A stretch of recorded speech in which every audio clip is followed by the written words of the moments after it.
Welcome back to Pokemon Episode Summaries. Today, I'll be doing episode 438, Odd Pokemon Out. The episode begins with Ash and gang currently on a boat on their way to Chrysanthemum Island, so May could enter the Chrysanthemum Pokemon contest so she could get her third Kanto ribbon. But when they first left Wisteria Town, they found out that there was no direct boat service to Chrysanthemum Island, so they were instead going to Chamomile Island to get on board a connecting ship there.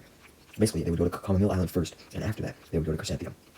While heading to Chamomile, Ash, Brock, and Max were not really discouraged by having to take a little detour, since they were enjoying watching the sun and the sparkling water, in addition to a flock of Wingull flying by above the clouds.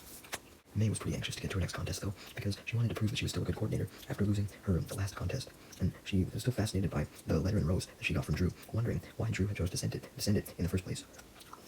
The boat then arrives on Chamomile Island, and the first thing Ash and gang see is a whole bunch of Pokemon roaming the grassy areas, such as a Nidoran male, Nidoran female, a Nidoking, a Ponyta, Rapidash, Rhyhorn, Girafarig. There was a lot of Pokemon. There was even multiple of each Pokemon. Max pointed out that if there was some Nidoking, then there was probably some Nidoqueen and Nidorino and Nidorina as well.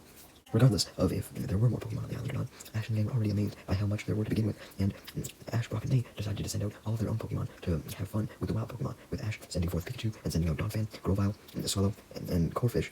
Brock sending out Fortress, Marshtomp, and Bonsly, and May sending out Eevee, Combuskin, Munchlax, and Squirtle. Donphan was just enjoying the view of the grassy area when it noticed a ball made out of grass roll over to it. It was intrigued by it, so it looked over to it and saw a group of 3 Rhyhorn looking at it, worried that Donphan may attack them, especially since they were significantly smaller than it, being babies. Donphan wanted to prove that it wasn't trying to hurt the Rhyhorn, so it playfully picked up the ball of grass, wanting to play with the Rhyhorn, going over to them as fast as it could. And it goes to throw the ball at them, playfully, but the 3 Rhyhorn were immensely scared by the concept of a huge Donphan running towards them and throwing a ball at them, and they instead declined Donphan's offer to play by bolting across the hill. Just as 3 bigger Rhyhorn, who hated to see the baby ones frightened, showed up, trying to defend the young ones by showing off their bigger and stronger stature. Donphan does indeed get terrified by these stronger Rhyhorn, so it quickly stops dead in its tracks, kicking up dust in the process as it drops the grass ball. The 3 large Rhyhorn charged at Donphan, though, wanting to attack it, so Donphan runs the fuck away, which eventually led Donphan to Ash and the gang, who were playing with the rest of the Pokemon calmly. With Brock holding Bonsly, Max playing with Munchlax, and May holding Eevee, but as soon as they saw the Rhyhorn coming after Donphan, Ash and the gang and the rest of the Pokemon started to run with Donphan, scared. While everyone was running away, scared as fuck though, a truck then burst over the hill, being driven by none other than Nurse Joy, and the truck lands just in front of Ash and the gang, and skids to a stop, landing on the corner of the field. Nurse Joy then sends out her Meganium, and gets outside of her jeep, while Ash and the gang were just shocked to see her, and she tells her Meganium to use a very special growl. This wasn't no regular growl, no, because it was enough to keep the Rhyhorn calm. The attack seems to work somewhat like Chimecho's Heal Bell, where it kind of just puts the Pokemon in a super good heaven-like trance and just makes them happy and not wanting to attack anyone anymore, relieving Donphan at the fact that it wouldn't be killed anymore. Ash and the gang were relieved as well, and then Nurse Joy walked over to them and warned the gang to be more careful and to not upset any of the wild Pokemon in the area. Ash and the gang promised to do so, and thanked Nurse Joy for all her help, as May uses her Pokedex to learn more information about Meganium. Meganium seemed to hear the description in the Pokedex and thought that it was really accurate, because it smiled. But just as Nurse Joy was talking about Meganium and confirming all the facts in the Pokedex, she was interrupted by Brock coming up to her and grabbing her hands, trying to flirt with her, as usual, and this time describing her as an angel. And we see what Brock was thinking, which was Nurse Joy with elegant white wings and a princess crown, but Brock's daydreaming was cut short by Max, who dragged him off by the ear. Once Max and Brock had returned, they all thanked Meganium for their help as well, realizing that they only thanked Nurse Joy. Although Nurse Joy explains that she was just doing her job as the Nurse Joy of the island, since this area they were in was a Pokemon preserve, and since she was the Nurse Joy of the area, she was put in charge of protecting it and making sure that none of the Pokemon got into arguments there. Nurse Joy was a little confused though, because it turned out that she actually assumed that all of these Pokemon that belonged to Ash and the gang were actually new additions to the preserve, and wondered where they came from, leading Ash and the gang to show Nurse Joy all of their Pokemon and tell Nurse Joy that these Pokemon were in fact not part of the preserve, but all theirs instead. Nurse Joy then asks Ash and the gang if they'd been taking care of their Pokemon, and Ash and the gang assured Nurse Joy of this, showing her all of their Pokemon. Although, when Ash was showing his Pokemon, he realized that Grovyle was missing. Ash panics for a second, wondering where Grovyle was, but then Pikachu points over to a tree, directing Ash's attention to it, as he and Pikachu both see Grovyle standing under this tree, facing off against a Tropius. Well, right now they were just staring at each other, but from the looks in their eyes, Ash could tell they both really wanted to fight each other. Ash immediately ran over to Grovyle and Tropius, but for some reason, he didn't recognize Tropius, despite fighting off against it in the Hoenn lead, so he used his Pokedex to learn more about it. While Ash was doing this, Nurse Joy, Brock, and Max also ran over to Ash, and questioned Joy on if she knew if Tropius was part of the preserve or not, and Nurse Joy explained that it was, and Tropius was likely about to battle Grovyle, not just because grass Pokemon tended to have rivalries as soon as they met each other, but also because Tropius liked to attack any Pokemon who went up to its tree, wanting to protect it as its own territory. So, it would obviously attack Grovyle. Without further ado, the battle between Tropius and Grovyle begins, with Grovyle jumping towards Tropius, speeding towards it with a quick attack. Tropius' wings then start to glow, right as Grovyle is about to strike Tropius. Tropius hits Grovyle hard, using a steel wing, knocking Grovyle down to the ground.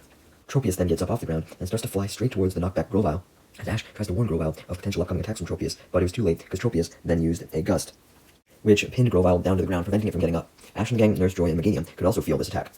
Ash knew that Grovyle was fighting a losing battle and tried to run over to it to help it, but just as Ash started to run over, Tropius used a razor leaf, which started to hit the ground around Grovyle, blasting up some dust, which blocked Ash's way to Grovyle, preventing Ash from reaching him. Then more dust was being blown up on Grovyle, as many direct razor leaves were striking it straight in the face as it closed its eyes, trying to take the attacks as best it could, but it was getting very damaged, to the point where Joy told Meganium to intervene, and told Meganium to use a razor leaf of its own on Tropius. As a result, Tropius' razor leaves were deflected by Meganium's and stopped. Tropius doesn't even bother firing off any new razor leaves at Grovyle, even when Meganium stopped using its own, because its attention was fully focused on Meganium. And as Meganium continued to try and talk some sense into Tropius, convincing it to stop attacking Grovyle, Tropius started to blush, and officially calmed down from the hostile mode it was in, wanting to protect its tree, leading Nurse Joy to explain that Tropius has attacked other Pokemon on the preserve when they came too close to its tree before, and Meganium had to intervene, since Tropius would refuse to attack Meganium for some reason. Brock, Max, and May were amazed by Meganium's abilities to calm down a raging Pokemon, but Ash was more worried about Grovyle, who he took into his arms and examined, finding out that it was extremely hurt. Ash showed this to Joy and his friends, kneeling down and telling Grovyle to get up and do anything, but it just couldn't. So Joy, May, Max, Ash, and Brock all came to the conclusion that Grovyle had to go to a Pokemon Center as quickly as possible in order to get healed. So with that, Ash and gang and Nurse Joy hopped in Nurse Joy's Jeep and drove off to the center, while Tropius watched, just happy that no one was threatening its tree anymore. Unbeknownst to Ash and the gang and Nurse Joy, Team Rocket had been watching this whole scene from some bushes, and they were currently only watching Tropius. And they were all commenting on Tropius' immense strength when Meowth suggested that they should steal it and give it to Giovanni as a present, saying that it could be a very good present for Giovanni. Jesse and James asked why, so Meowth went into his boss fantasy, explaining that Giovanni could be relaxing and sunbathing on the beach, and have Tropius over his head, basically using Tropius' huge leaves as shade. And not only that, but Tropius could also flap its leaves to create a breeze for Giovanni while he was relaxing on hot days in a lawn chair and eating a banana or some shit. Meowth also envisioned Tropius leaning down towards Giovanni, and Giovanni taking a banana from Tropius, envisioning the little yellow things on its neck as actual bananas, and while Giovanni was eating the banana, he congratulated Team Rocket on giving him a great Tropius, and promoted them. Jesse, James, and Meowth were very much wanting to get a promotion, so they agreed that capturing Tropius was a good idea, and started to come up with a plan. Jesse and James acknowledged that Tropius seemed like it would be tough to catch, so they suggested to Meowth that he should try talking to it to get it to come along with them willingly, with Meowth, of course, using his ability to speak both human language and Pokemon language. Meowth was hesitant to do so, scared, but he eventually agreed and walked over to Tropius with a megaphone and started to talk to it while it was eating apples from a tree. And Meowth proceeded to ask Tropius about what it wanted, saying that it would get anything Tropius wanted for it, free of charge. That last part was obviously a lie. But either way, Tropius revealed that the one thing it wanted in life was Meganium. It had a crush on Nurse Joy's Meganium. Hearing this, Meowth offered Tropius some counseling from him, assuring Tropius that he knew how to woo a girl Pokemon, but Tropius refused Meowth's help. This left Meowth disappointed, as he didn't know how to help Tropius get Meganium if he didn't want to take Meowth's classes on how to woo a female Pokemon. So, he disappointedly went to Jesse and James to inform them of the situation, explaining that he learned that Tropius loved Meganium, and it would only come with them, joining them on their journey, if Meganium could come with it as well, because he couldn't believe its true love. Jesse and James expressed surprise that a huge bulky Pokemon like that could be in love, but Meowth told James and Jesse to keep it down, pointing out that Tropius was getting embarrassed after confessing his crush on Meganium to Meowth, getting all flustered. Jesse and James then got excited as they both looked to each other, having the same idea. They were going to capture both Meganium and Tropius, but use Meganium as bait to lure Tropius into a trap. And they were actually very excited to capture Meganium, remembering that it had healing capabilities with its growl. Speaking of that, we then cut to the island's Pokemon Center, where Ash and Gang and Nurse Joy were standing around Grovyle on a Pokemon Center hospital bed, with Meganium using its special growl ability to heal up Grovyle and make it feel better, also waking it up in the process. Ash was utterly amazed by Meganium's healing abilities, and thanked Nurse Joy for the help, as he questioned how Meganium was capable of using this healing ability, but right as Nurse Joy was explaining, the pretty simple thing being that it was just a special growl attack. Grovyle, since it was looking straight at Meganium when it woke up and saw the Meganium had a very warm and attractive face, started to blush, having a crush on Meganium immediately. Grovyle was so in love with Meganium that the twig in its mouth actually managed to sprout a flower. Amazing Max, Ash, Brock, and May, especially May, who really liked flowers, and she leaned over to get a better look at it, and congratulated Meganium on somehow making a flower appear in Grovyle's mouth, although Brock realized that it was Grovyle itself who had managed to sprout a flower in its mouth after taking some of Meganium's energy, and due to being so in love with Meganium, having a crush on it. Right as Brock said this, Grovyle got embarrassed and rolled over, pointing its back toward Ash and the gang, and facing Joy and Meganium, not wanting to face its trainer when it was so in love. But despite this, Ash was still oblivious to Grovyle being in love. But Brock, May, and Max, while they were surprised by Grovyle's reaction, discussed the fact that the flower had bloomed on Grovyle's twig because Grovyle had grown a liking for Meganium. And as they continued to talk about this, Grovyle just became even more embarrassed. though it tries to pretend that it was just hurt and it needed to face Meganium and Nurse Joy in order to not feel pain from its injuries. Meganium and Nurse Joy fell for this, smiling at Grovyle, hoping it would get better, as Grovyle became even more embarrassed as it had a flashback remembering its battle with Tropius, seeing the Steel Wing, Gust, and Razor Leaf that hurt it so bad. Since Brock was the expert on being in love, he was able to deduce that Grovyle likely felt embarrassed because it lost to Tropius in front of its crush, Meganium, but Ash still didn't even believe that Grovyle liked Meganium. May was very much on board with the fact that Grovyle liked Meganium, since she always liked stories of love, which kind of annoyed Max. But either way, Nurse Joy suggested that Ash and the gang leave the treatment room, since Grovyle could probably use some time to rest on its own. So Ash and the gang agreed and left the treatment room, hoping that Grovyle would get the rest it needed to fully recover. But as soon as they left, Grovyle stood up in bed with a pissed-off look on its face, indicating that it was ready to fight Tropius again and get its goddamn revenge, and impress Meganium as a result. Just then, we see Team Rocket piloting a gigantic robot mech as they walked along the grassy area, eventually making it just outside the Pokemon Center as they spied on Joy and Meganium walking by several windows. All of a sudden, when Nurse Joy and Meganium walked by a certain window, Meowth deployed one of the mech's mechanical arms and it bursted through both the wall and the window and grabbed Meganium, also causing some dust to blow up because of the destroyed wall and window. Ash and the gang obviously hear the crash sound of the wall being destroyed and run over to Nurse Joy, finding her, and Nurse Joy explains the situation. Meganium had been stolen. Ash and the gang and Nurse Joy then spot Team Rocket's mech that hadn't stopped moving because Team Rocket come out of the top of the mech to do their motto, although Meowth got extremely angry, shouting at Mime Jr., since Mime Jr. was doing Meowth's lines for him during the motto. So Meowth got some quick revenge by replacing Mime Jr.'s one line at the end of the motto with his own. Ash was angrier than Meowth, as he demanded that Team Rocket give back Meganium to Nurse Joy, but Team Rocket refused as they go back inside their mech and run away in it as Joy and Ash and the gang give chase. Grovyle knew that Ash and the gang, Nurse Joy, and Meganium were gone, so now that no one would stop it from going to challenge Tropius again, it did just that, going right over by the tree and staring at Tropius, and Tropius stared back, both of them wanting to beat each other's ass now that Meganium wasn't there to break them apart. Grovyle and Tropius just continued to stare at each other, waiting for a cue to attack, and suddenly that cue came. The wind blew. So the battle began, with Tropius flying up into the air and using a gust on Grovyle, which kept Grovyle from attacking any further, basically pinning it to the ground, leading Tropius to follow up by flying down towards Grovyle and hitting it hard with a Steel Wing, sending Grovyle flying back, and Tropius doesn't stop there, immediately following up with a Razor Leaf, right as Grovyle tried to get back up, so Grovyle was knocked down again. Grovyle tried to get up for a third time, but was knocked down for the third time by a Razor Leaf, yet again. Grovyle bounces away from the Razor Leaf and manages to stand back up, but he's forced to shield his face as yet another Razor Leaf attack comes in. But while Grovyle was busy shielding his face, he was also busy looking at the flower that his twig had turned into, which reminded it of Meganium and why it was fighting Tropius in the first place. It wanted to prove that it was better than Tropius, and it was going to. Grovyle, now motivated, it used a quick attack to run right under the tree and then run straight up the tree, hiding inside the top. Tropius tried to search for Grovyle, but it couldn't find it before Grovyle perched itself on a branch at the top of the tree and unleashed a strong bullet seed at Tropius that Tropius was unable to defend from, since it was caught off guard. Tropius was then even more surprised when Grovyle jumped down from the tree and struck Tropius hard with a leaf blade, knocking it down, meaning Grovyle had done it. It had defeated Tropius, and it was very proud as it stood there, posing in a fancy way. Just then, Grovyle heard Jesse's familiar voice from far away, calling Tropius. So Grovyle looked behind him, where Jesse's voice was coming from, and saw Team Rocket approaching in their mech, holding Meganium, but they quickly put Meganium down on the ground, lowering the mech's mechanical arm.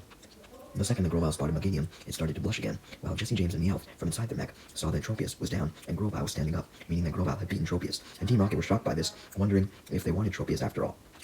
Just then, Meganium started to run over to Tropius and Grovyle assumed that Meganium was running over to it to reciprocate Grovyle's feelings of love towards it, so Grovyle's eyes turned into huge hearts, and Grovyle slowly ran over to Meganium, as Meganium slowly ran over towards Grovyle.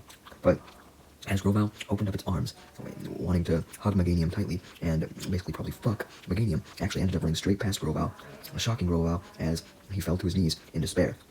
And Grovyle got even more sad as it watched Meganium approach Tropius and check on its wounds before healing Tropius with its special healing growl power. Once Tropius was healed up and weakened, Tropius and Meganium started to rub heads in a loving way. The more Grovyle watched this, the more depressed it got, seeing that Tropius and Meganium were in love. Jesse, James, and Meowth were watching Tropius and Meganium basically about to fuck from inside their mech, and were discussing how cute it was that two Pokemon were so lovey-dovey, although James soon realized that Grovyle may have been hurt by this, seeing Grovyle down on its knees, and asked Meowth about if Meganium cared for Grovyle at all, so that Grovyle could potentially have a way to, not die of sadness and despair. But Meowth explained how, according to his Pokemon knowledge and the way that Meganium and Tropius were interacting with each other, Meganium never liked Grovyle and only liked Tropius. Grovyle must have heard this, and as a result, its heart was literally broken, and the petals fell off its flower, and it literally felt like it was going to sink into the ground like quicksand as its twig fell out of its mouth, because its mouth was open in so much shock. Just then, it was revealed that Ash and the gang and Nurse Joy had decided to take Nurse Joy's Jeep in order to catch up with Team Rocket, and they did. As soon as they got out of the car, or the Jeep rather, the first thing that Ash saw was Grovyle on the ground, like fucking crushed, and he immediately accused Team Rocket of doing something to it. But Team Rocket explained that they had done nothing to it, and go into detail about how Grovyle had just fought and beaten Tropius, but also explained how Meganium went to go heal Tropius up, and basically showed that it didn't care about Grovyle at all, and Grovyle was crushed by this. Team Rocket also added that Meganium was in love with Tropius instead of Grovyle. Ash questioned Team Rocket what the fuck love had to do with anything, suggesting that Grovyle must have just been crushed because it lost to Tropius again, and Grovyle was obviously not pleased with this because of grass types usually having feuds with each other, as Nurse Joy said earlier.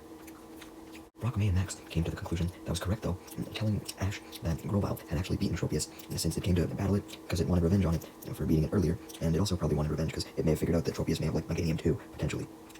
And Brock elaborated that Grovyle was probably crushed because, despite Grovyle winning the battle, Meganium didn't like Grovyle more than it liked Tropius. Ash still didn't understand what was going on because he was oblivious to love, so even Meowth got angry at Ash and tried to explain that Tropius and Grovyle were not fighting because of a grass-type rivalry, but because they were both in love with Meganium. Ash still didn't understand, much to Brock, May, and Max's disappointment. But you know what? Meowth just didn't care anymore. He saw a chance, since Ash and gang were distracted by Ash's stupidity, and deployed 2 more mechanical hands from the mech to grab both Tropius and Meganium, since he figured that they might as well take the opportunity to steal some Pokemon, even if they lost to Grovyle.